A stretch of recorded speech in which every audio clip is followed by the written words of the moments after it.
ధర్మానను తప్పించేందుకు అన్ని విధాలా ప్రయత్నించిన కిరణ్ సర్కారు రాజీనామాను తిరస్కరిస్తూ నిర్ణయం తీసుకున్నట్టు తెలుస్తోంది. నిన్న సచివాలయంలో జరిగిన అధికారిక కార్యక్రమంలో ధర్మాన పాల్గొనడం ఇదే సంకేతాలనిస్తోంది.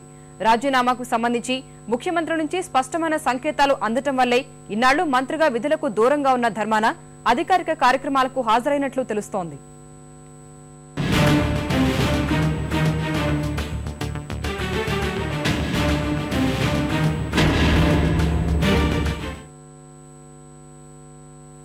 సమాచార హక్కు చట్టం కమిషనర్ల నియామకాల్లో పంతానే నెగ్గించుకున్న ముఖ్యమంత్రి కిరణ్ కుమార్ రెడ్డి ధర్మాన విషయంలోనూ అదే పందా కొనసాగిస్తున్నట్టు స్పష్టమవుతోంది.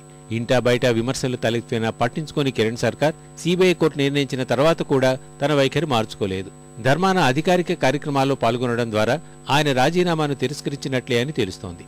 గురువారం సచివాలయంలో జరిగిన జాతీయ నిర్మాణ అకాడమీ న్యాక్ సర్వసభ్య సమావేశానికి మంత్రిగా ఆ సంస్థ ఉపాధ్యక్ష హోదాలో హాజరు కావడం ఇదే సంకేతాలని ఇచ్చింది.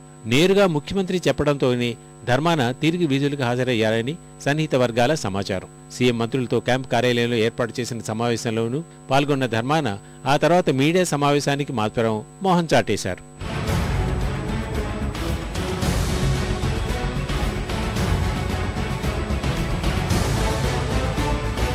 వాన్పీ కేసులో నిందితుడిగా ఉన్న ధర్మానపై సిబిఐ అభియోగ పత్రం దాఖలు చేయడంతో గత ఏడాది ఆగస్టులో మంత్రి పదవికి రాజీనామా చేశారు. దీన్ని ముఖ్యమంత్రి ఆమోదించలేదు.